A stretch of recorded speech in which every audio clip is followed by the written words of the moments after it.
Y bueno, en primer lugar, yo quería daros las gracias por la invitación. Para mí es un gusto estar aquí y sobre todo es un placer hablar de algo tan importante como la calidad educativa. Y justo yo vengo a hablarles de calidad, no quiero hablarles desde un enfoque de indicadores, ni de KPIs, ni de procesos. A mí me gustaría invitaros a hacer un repaso de cómo el concepto de calidad educativa ha evolucionado a lo largo del tiempo, qué entendemos por calidad y por dónde tenemos que ir, como bien decía anteriormente Jonathan, para que nuestros sistemas de calidad sean robustos y sobre todo nos lleven a mejorar el sistema universitario, el sistema educativo en el que estamos insertos el día de hoy. Muy bien, hablar de calidad es importante y es importante también saber qué hemos aprendido y qué hemos entendido a lo largo del tiempo en torno a la calidad educativa.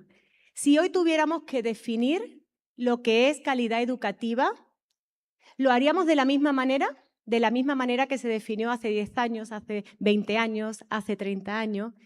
Mi respuesta personalmente es que no. Y no lo haría de la misma manera, no porque hoy exista un concepto diferente o más a la moda o más adecuado.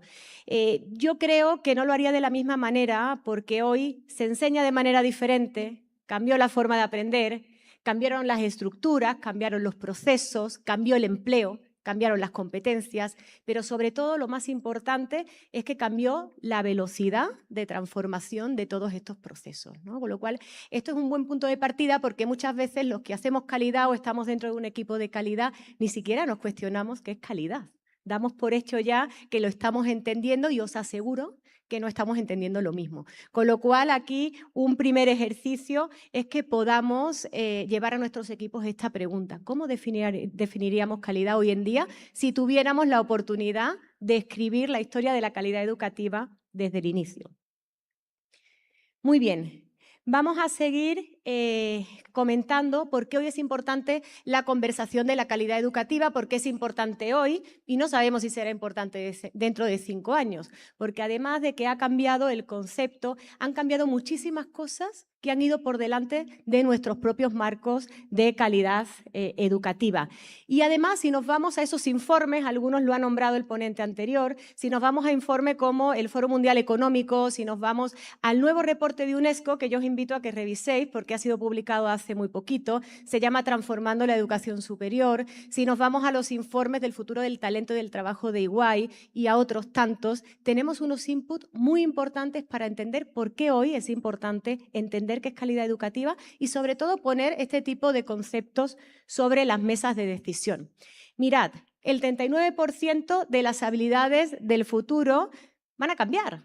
Con lo cual, aquí tenemos un input totalmente imprescindible a la hora de tomar una decisión y de poder revisar qué es y qué no es calidad. Tenemos además una brecha bien interesante porque es bastante diversa en cuanto a los ciclos de cambio y de transformación de la industria y de las universidades. Fijaos qué dato tan interesante. Las empresas y la industria tardan un ciclo, o tiene, mejor dicho, un ciclo de 18 meses en cambiar y en transformarse, en que salgan cosas nuevas, en que haya algunas cuestiones de procesos, de innovaciones que cambien. Las universidades tenemos un ciclo promedio, siempre las hay más rápidas, de 4 o 5 años para cambiar realmente un plan educativo. Entonces, esas brechas son gigantes, porque estamos viendo que todo avanza en cuestiones de meses y nosotros necesitamos 4 o 5 años. Además de ello, también encontramos un tema bien importante. Solo el 46% de las universidades latinoamericanas cuenta con un sistema oficial o formal de medición de competencias. Y eso es clave a la hora de hablar de calidad educativa. Si no sabemos medir, no podemos evidenciar las mediciones, estamos alejados de la calidad educativa. Y además, fijaos qué input más importante para poder hablar de calidad. No juega a favor una percepción bastante negativa por parte de los empleadores. El 85% de los empleadores 2025 piensan que los empleados o los egresados no llegan suficientemente preparados. Entonces, ahí tenemos también una brecha de competencia. Esto está sacado de un estudio de EY, del futuro del empleo, muy posiblemente en la era de la IA. No hemos tenido la capacidad como instituciones para formar a los que egresaron recientemente.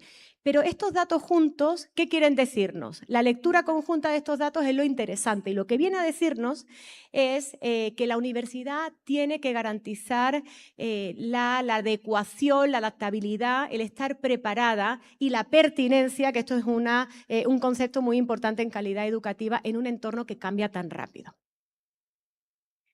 Y seguimos con la conversación. Y ahora me gustaría invitaros, a los que estáis en sala o estáis virtual, a hacer un ejercicio mental. Esto es un test muy rapidito, pero que nos va a llegar a entender esto del concepto y de la evolución de la calidad educativa. ¿Cuál de las siguientes frases que yo voy a poner ahora en pantalla resuena más con lo que vuestras instituciones, vuestros equipos de trabajo, vuestras facultades entienden por calidad? Tenemos que mantener la acreditación. Seguramente aquí a más de una persona le suena porque es un patrón, pues la compañera me asiente, es un patrón, ¿verdad?, muy frecuente en los equipos de calidad y en los equipos académicos. Hay que subir el ranking cuando nos sentamos en mesas de dirección. Tenemos que entrar en un ranking, en el peor de los casos si no estamos, o tenemos que escalar posiciones. ¿Qué más? Los estudiantes no salen preparados. Esto es un punto de vista más de frustración de la calidad, pero que a veces también se da en las conversaciones. Y la última que traigo, no hablamos de calidad, hablamos de carga docente. Esto es un tipo de calidad que lo confunde con carga administrativa. Nos podemos tomar un par de segundos para ver, pero es importante, no es importante cuál seleccionemos, es importante hacer la reflexión. Todas estas frases hablan de calidad, interpretan calidad, practican calidad y ejecutan sus procesos a través de calidad, pero ninguno está pensando lo mismo. ¿Se comprende la idea? Por eso es muy importante identificarlo, porque cuando nos definimos como institución o como equipo únicamente bajo una idea de calidad, lo que ocurre es que directamente perdemos el contacto con las demás, digamos, o de alguna manera descuidamos los demás elementos o ingredientes de la calidad que también son importantes hoy en día. Aquí tenemos, como decía, por revisar distintos conceptos de calidad. Acreditación tiene que ver con una visión de cumplimiento, el ranking de posicionamiento, que los alumnos no salen preparados, pues es más un sistema de frustración cuando la institución aún no está preparada, y también tenemos una visión de carga administrativa.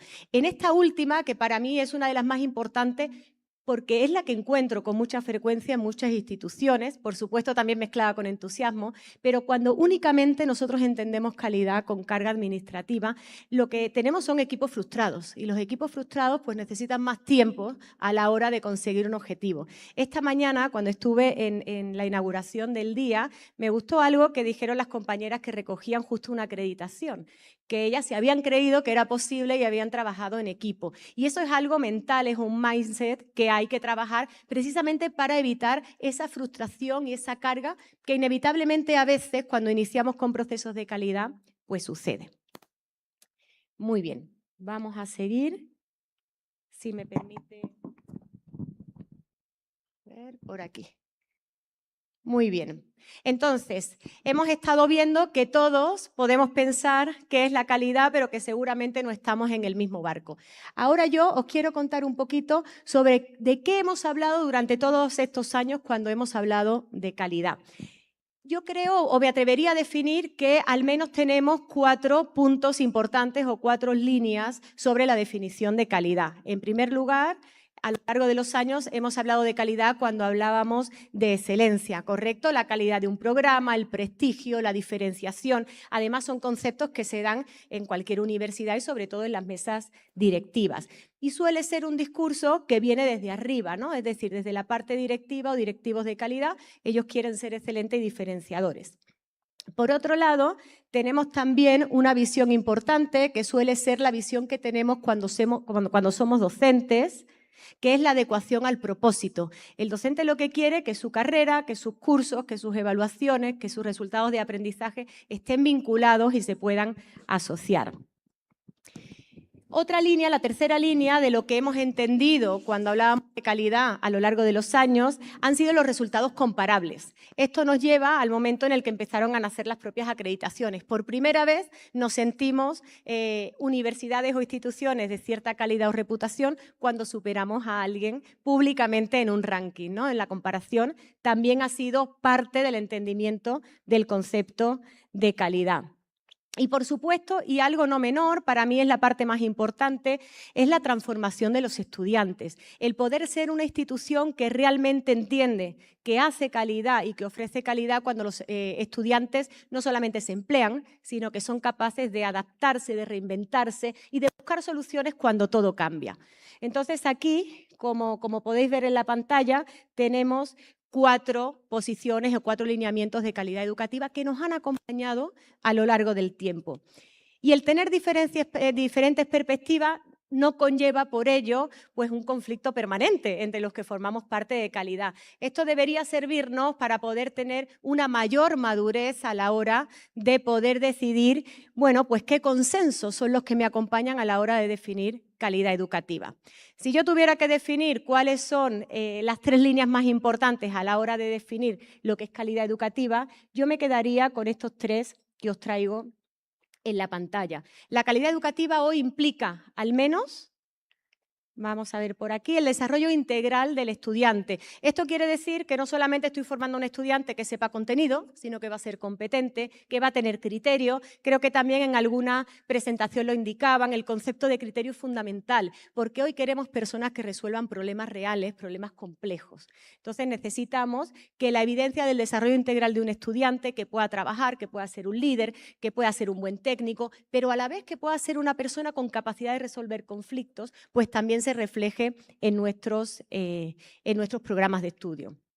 Por otro lado, la cultura de mejora continua. Esto no tiene nada que ver con presentarse un día a una acreditación, tiene que ver con la capacidad de la institución a aprender continuamente e ir mejorando por el camino. Y esto es algo muy nuevo, porque la acreditación siempre ha estado sujeta a temas de cumplimiento que tenían un periodo de tiempo establecido en el calendario. Nos preparábamos cuando venía el evaluador, lo hacíamos todo bien en el mejor de los casos y luego nos poníamos a descansar porque habíamos invertido muchísima energía en ese tipo de procesos.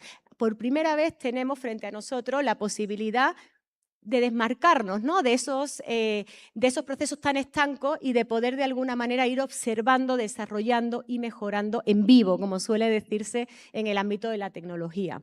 Y por último, y para mí el más importante, hoy en día la calidad educativa tiene que ver con la empleabilidad. Y la empleabilidad, nuevamente, no tiene que ver únicamente con cuántos egresados coloco o inserto en el mundo laboral, sino cómo soy capaz de que ese egresado y ese profesional pueda transitar en un mundo con tantos cambios. Y yo creo que ahí es donde está el kit de la cuestión y la clave de una calidad educativa presente y futura. Crear personas que puedan adaptarse, readaptarse entre todos los cambios que surgen en el mundo y sobre todo en el mercado laboral.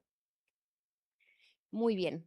Vamos a seguir y, al igual que ha hecho Jonathan, yo también os traigo unas revoluciones, pero yo no os voy a hablar de revolución industrial, os voy a hablar también de cómo las revoluciones educativas han impactado en las revoluciones de los sistemas de calidad que hoy conocemos, para que podamos ver cómo ha sido esa evolución y por qué y cómo y para qué estamos aquí en un momento pues, marcado por nuevas tecnologías, por inteligencia artificial y sobre todo por nuevas competencias. Muy bien.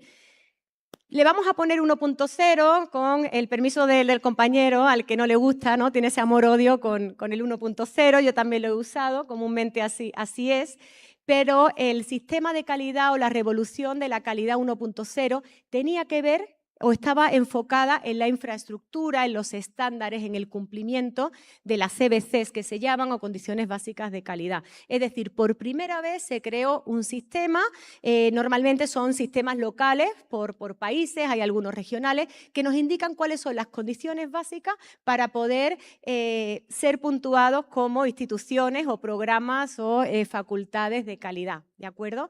Aquí tenemos un reflejo de ese cumplimiento y de esa norma.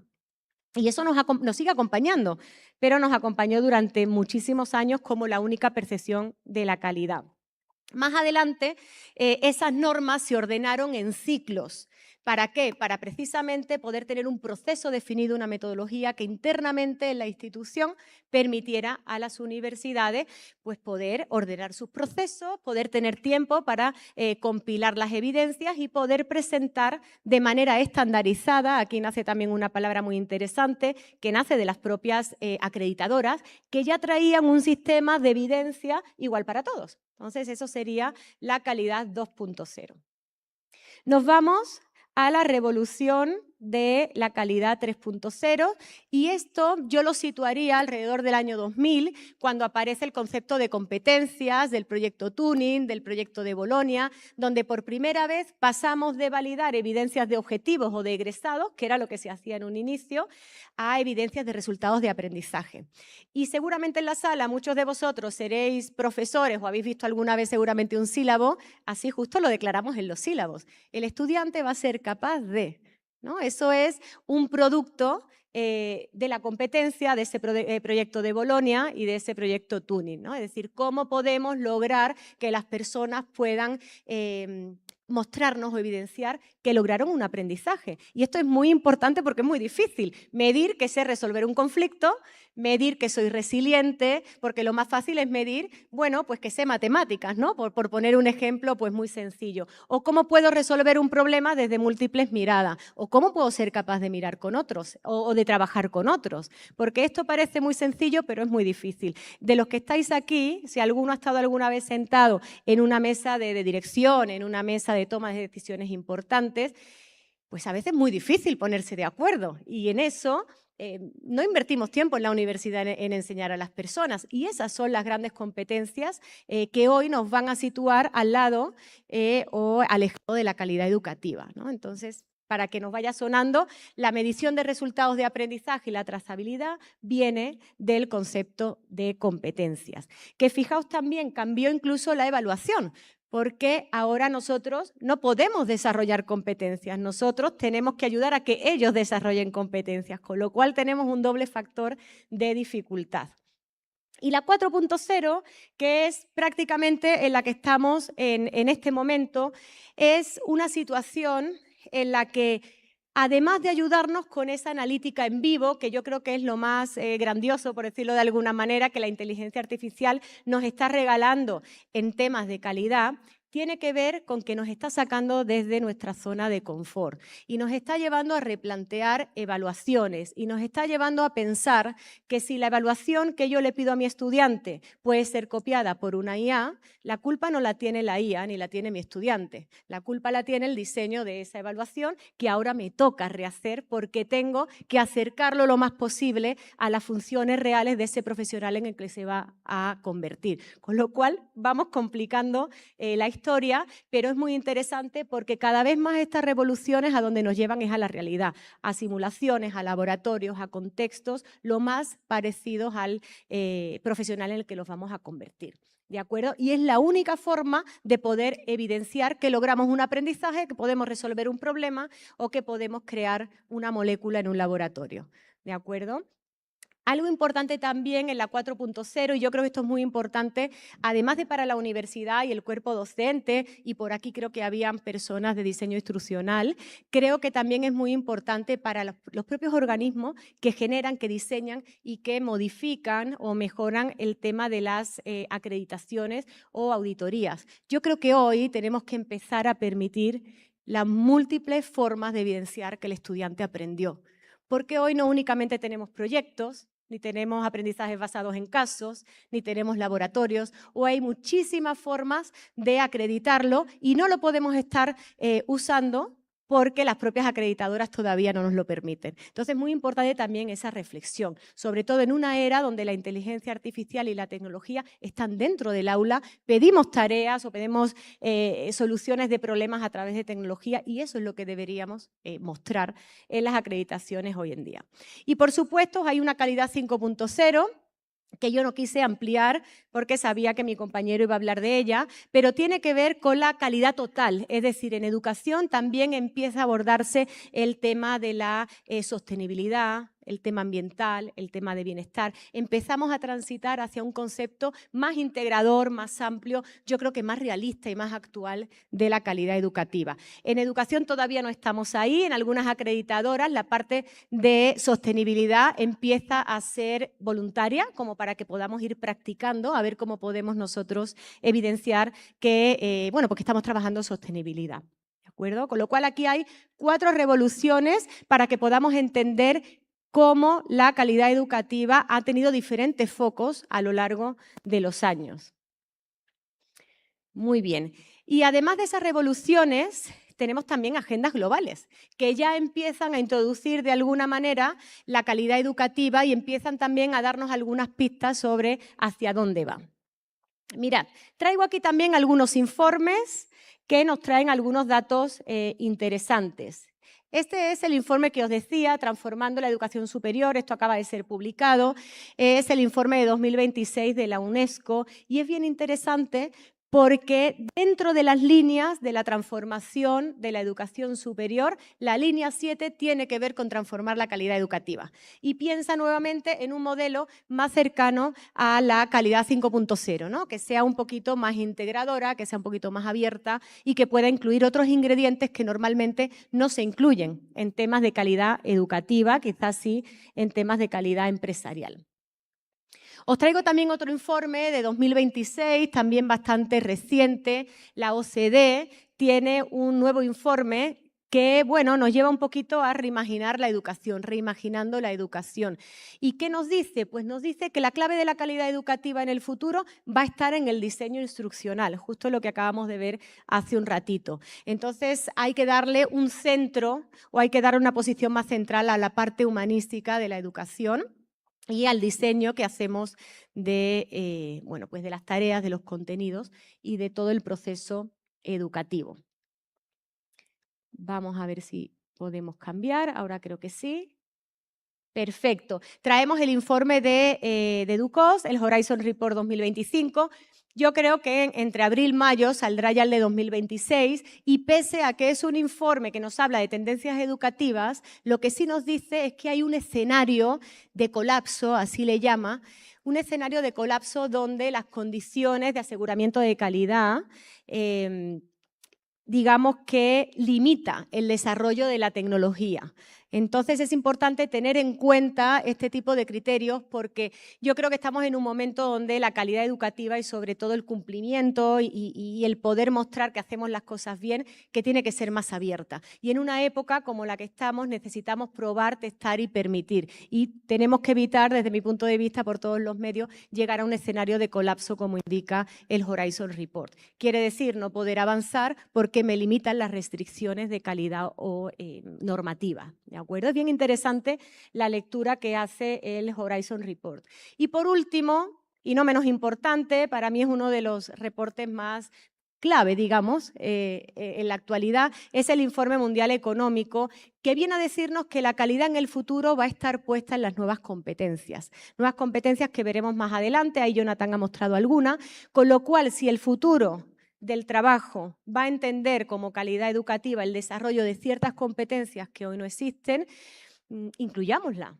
Pero no solamente en los planes de estudio, sino también en el desarrollo o la declaración de competencias que hacen las propias acreditadoras a las que vamos a acreditarnos e incluyámosla también en las experiencias de aprendizaje que le pidamos a nuestros estudiantes. Bueno, con lo cual aquí hay también una agenda global que cambió, que incluye la calidad y que nos está dando pistas para que podamos seguir avanzando.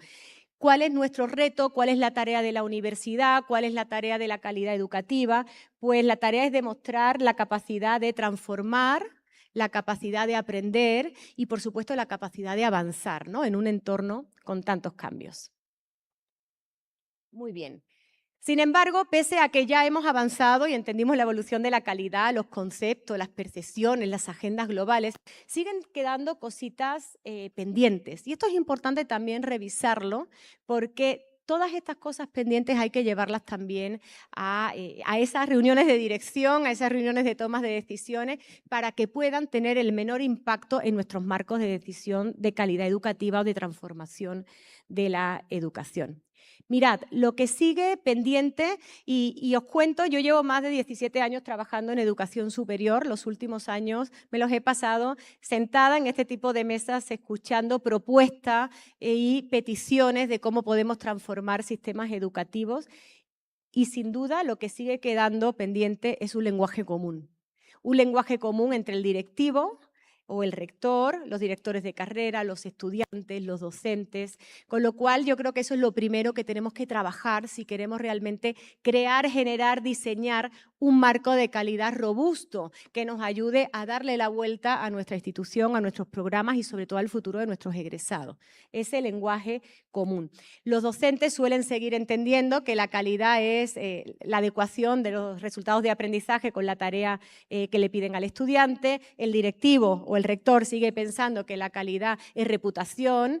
El gestor sigue pensando que la calidad educativa es medición de competencias, y todo eso está bien, pero hay que contar una historia que componga todas las partes y que todos lo entendamos de la misma manera. Porque el máximo error o el máximo riesgo, como decía hace un ratito, es que si cada uno pone su foco en su entendimiento de la calidad educativa, le quita el foco a todo el resto.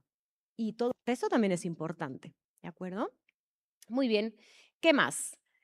Tenemos pendiente ese lenguaje común y tenemos pendiente una segunda parte que tiene que ver con lo que medimos. Solemos medir, y si aquí hay alguien de gestión educativa, solemos medir las horas docentes. Es más, pasamos los reportes. ¿Cuántas horas se formaron los docentes? ¿Cuántos chicos se emplearon? ¿Cuántos hicieron prácticas? Pero tenemos que empezar a buscar la forma de cómo medir realmente la transformación que hace el estudiante o la capacidad que tienen de resolver problemas. Entonces yo también animo a las instituciones a que puedan buscar su forma, su método para poder medir estas cosas. El tema de las horas docentes, y eso es algo que me he llevado muchos años dedicándome a ello, y siempre en la mesa estaba la discusión, ¿de qué sirve que yo te pase que el profesor Manolito hizo 50 horas de formación si no estamos viendo si le sirvió o no? O si no estamos viendo si lo puso en práctica o no estamos viendo si hay una relación directamente proporcional a esta formación y la satisfacción del estudiante, por ejemplo, ¿no? Entonces nos quedábamos ciegos. Hoy tenemos acceso a muchísimos datos y creo que también estaría muy bueno hacer el esfuerzo de que los sistemas de desempeño, de acompañamiento docente, puedan incluir este tipo de mediciones para transformarlas, ¿no? Y poder acompañar al docente no solo para puntuarlo o evaluarlo, sino realmente para ayudarlo a implementar aquello que aprendió en un curso, en una formación o en una experiencia determinada. Nos quedan pendientes también, ahí vamos a ver si ahora va. Perfecto. Confundimos o solemos confundir acreditación con mejora continua. Entonces, nosotros nos preparamos para esa acreditación y luego nos olvidamos de todo el proceso hasta que descansamos o lo consideramos. Esto es un gran error. Entiendo, y bueno, así creo que todos lo entendemos, que las acreditaciones son muy importantes hoy en día para los rankings, para la reputación, para hacer relaciones con otro tipo de universidades en el exterior y para la movilidad del estudiante en muchísimos países. Tienen muchísimos pros. Pero aquí lo más importante es tener una cultura de medición interna y que podamos medirnos, que podamos mejorar, que podamos aprender y ajustar sin que nadie nos lo diga, ¿no? Ese sería el ideal y es importante que lo tengamos en cuenta. Si nos centramos solo en la acreditación, vamos a destruir la mejora continua porque no vamos a tener el tiempo. Entonces es importante que también podamos identificar este tipo de situaciones que se suelen dar en las universidades. Muy bien, ¿qué más tenemos por aquí? La brecha con el trabajo, lo acabamos de ver, 85% de los empleadores indican que los chicos no están preparados, con lo cual tratemos de revisar de una manera ágil si lo que estamos enseñando es lo que necesitan ahí fuera, en cada uno de los rubros o en cada una de las carreras. Esa brecha entre la academia y la industria no puede ser tan amplia, ni en contenido ni el tiempo. Recordemos 18 meses versus 4 o 5 años, muchísimo. Entonces tratemos también de hacerlo rapidito. Si no lo hacemos, ¿sabéis qué pasa? Que las universidades se llenan de planes de estudio, de mallas de carrera, que bueno, pues que conviven a la vez. Y eso a veces es difícil de sostener. Cuando en una carrera tienes el plan 18, el plan 19, el plan 20, el plan 24, porque, bueno, por normativa a veces uno va modificando pequeñas cosas, pero no lo apaga. Y a veces es mejor ir modificando y apagando o al menos no abriendo tantos programas a la vez, porque al final esto retrasa nuevamente el tema del posicionamiento en un ranking. ¿De acuerdo? Entonces, por ahí también tengámoslo en cuenta que es importante. ¿Qué más queda pendiente? Pues lo que queda pendiente son las desigualdades invisibles que existen. En muchas acreditaciones o en muchos sistemas de rankings, bueno, pues benefician a aquellas personas que tienen una mayor tradición en investigación, que tienen una mayor infraestructura o equipamiento, y hay que tratar de entender bien este tema de calidad para reducir esa brecha en caso estemos dentro de una institución pues que tenga menos trayectoria o equipamiento en este sentido. Y por último, os traigo aquí también, si me permite el pasador. Ahí estamos. Ahora sí se ve, ¿no? Bien.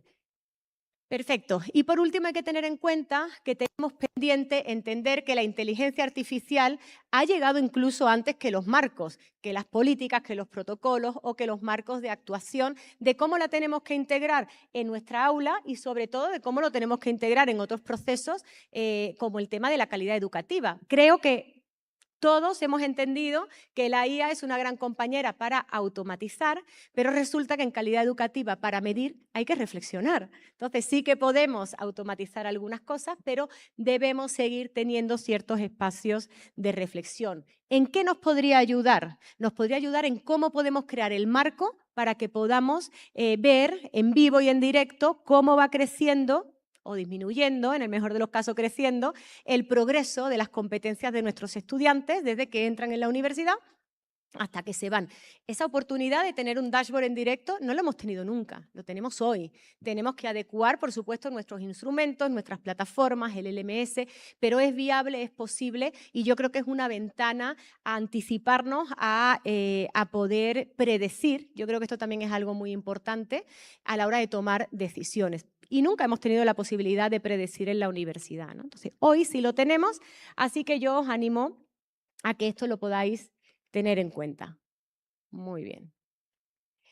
Con lo cual, aquí el problema que vemos nuevamente, si leemos los datos juntos, yo siempre invito a las personas a que los datos cualitativos o cuantitativos se puedan leer juntos, las lecturas conjuntas nos ayudan a avanzar más rápido y yo creo que el problema es la desalineación, ¿no? Cuando no está alineado el sistema, cuando no están alineadas las metas, cuando no están alineados los datos con el currículum, con la empleabilidad, ahí tenemos un problema sistémico importante que podemos empezar a ordenar desde la propia creación de nuestro marco de calidad educativa y desde esa pregunta con la que empezamos sobre qué es calidad educativa y cómo cambió.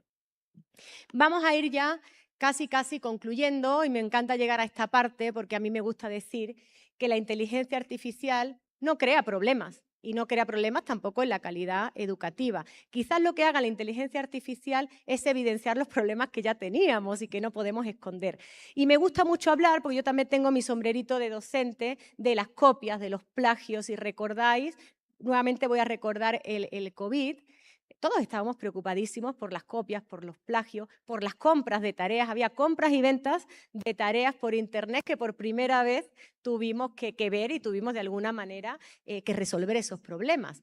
Hoy sigue habiendo lo mismo. Y antes del COVID, bueno, pues quien no quería estudiar, no estudiaba y se iba a buscar la tarea, aquello que se llamaba el Rincón del Vago. No sé si alguno lo conoce, pero al menos en España se iban al Rincón del Vago y tenías ahí un trabajo que si querías ni lo leías y lo entregabas. Con lo cual es muy importante tener en cuenta que esta IA potencia también lo que no está saliendo bien. Potencia, justo la pregunta que yo le hacía a Jonathan antes, que no tenemos los datos ordenados, que en muchas universidades no hay datos ordenados, no hay una limpieza o no hay tareas que sean las adecuadas para que no nos copien, ¿no? Sin embargo, la inteligencia artificial bien gobernada es una gran aliada y también es aliada en la parte de calidad educativa. Y mirad, os traigo unos ejemplos bien interesantes.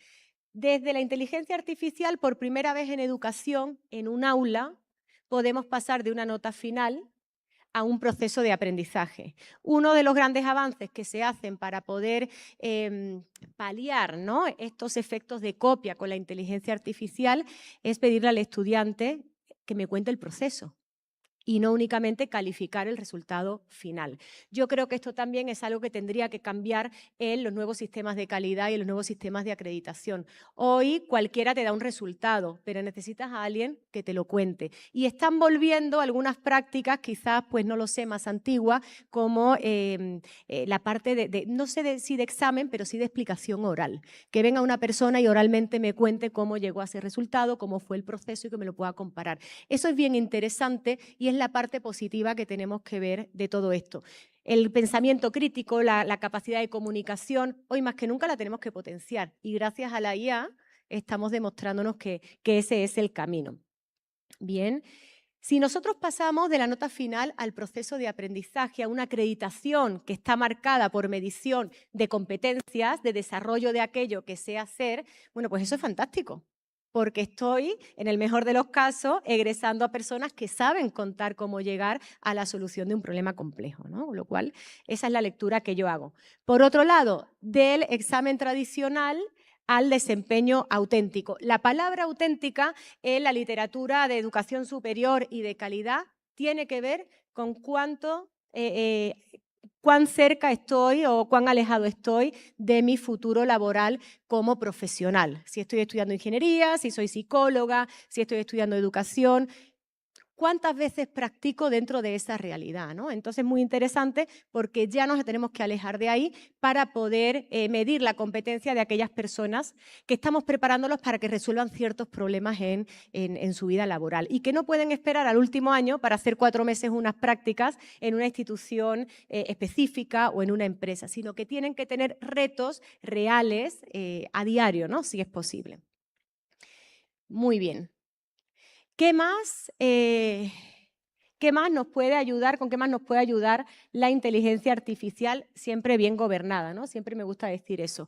Pasar de la estandarización, recordemos que eso era un producto de una revolución más o menos 3.0, 2.0, 3.0, a una personalización. Hoy por primera vez tenemos la posibilidad ya no solamente de pedirle a los chicos que nos demuestren lo que aprendieron de distintas maneras, sino de pedírselo de distintas maneras. Y aquí hay un fallo crucial en todos los que formamos parte del mundo académico. Llevamos años pensando que cuando hacemos un pedido, todo el mundo nos entiende de la misma manera. Yo me río porque eso no existe, eso no pasa, y menos cuando nos sentamos con estudiantes de primer año, ¿no? Muchas veces los chicos de primer año, sobre todo los que vienen a carreras más técnicas, algunos vienen con ciertas limitaciones de comprensión.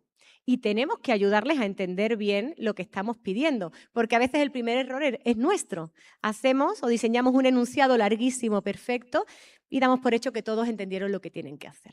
Hoy en día sabemos que las audiencias son diferentes, somos diferentes, y la personalización parte de ahí. Fijaos qué interesante. Y el primer principio de diseño universal de aprendizaje es la representación, cómo yo pido las cosas de manera diferente para que todo el mundo me pueda entender, ¿no? O combinando texto, imágenes, esquemas. Y es un aprendizaje muy interesante. Eso tiene que estar también dentro de las nociones y los pensamientos de calidad educativa. Si yo no logro que me entiendan, no puedo hacer un programa de calidad educativa, ¿no? Entonces es bien interesante como punto de vista y como posibilidad que nos da la inteligencia artificial. Y mirad, la inteligencia artificial también nos ayuda a transitar, y voy a usar aquí un lenguaje legal. Yo vivo en el Perú hace varios años y la mayoría de los entes que rigen la calidad pues están conformados por abogados y en los últimos años pues me han enseñado mucho, ¿no? Entonces van a pasar de la auditoría ex post, como le llaman los abogados, a la mejora en vivo. Y yo creo que esto hay que comprarlo, esto hay que probarlo y esto hay que practicarlo. Por primera vez podemos ver y podemos hacer un monitoreo de una mejora en vivo, a través de un dashboard, a través de tecnología, a través de lo que queramos, porque la tecnología así nos lo permite el día de hoy, integrando los sistemas donde están los datos, las tareas de los estudiantes, las prácticas que hacen en el mundo real, etcétera. ¿De acuerdo? Muy bien. Vamos ya así cerrando algunas cositas y bueno, pues para poder transitar nuevamente a esta era de la IA en una calidad o a través de una calidad educativa que nos permita realmente poder medir lo que saben hacer las personas, Lo que tenemos que hacer es medir realmente lo importante. Esta imagen ha salido del Foro Mundial Económico, del reporte 2025, donde nos indican que 170 millones de empleos se van a crear y que van a desaparecer 92 millones de puestos de empleo, tal y como los conocemos hoy en día. Con lo cual hay que hacer un doble check a este tipo de datos para poder empezar a medir lo importante. Si nosotros no medimos lo importante, no vamos a poder insertar laboralmente a nuestros estudiantes y egresados, y es más, no vamos a poder nosotros transitar, reinventarnos y seguir siendo sostenibles en el mercado laboral.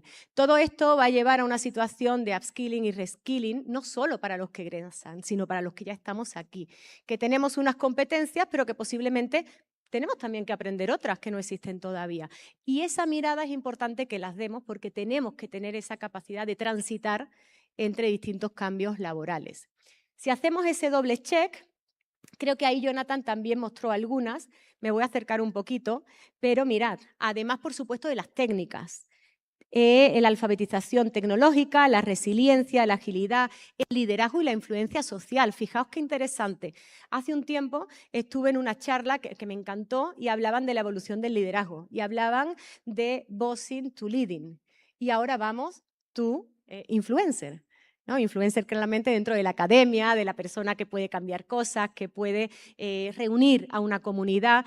Y eso hay que aprenderlo, porque hoy no van a contratar al jefe, posiblemente contraten al líder, pero en un par de años quieren a alguien que tenga influencia en los demás, ¿no? Entonces también eso hay que llevarlo a los planes de estudios y hay que llevarlo a las acreditadoras cuando ellas declaran las competencias que van a ir a ver si aparecen o si se evidencian en los planes de estudio de las universidades.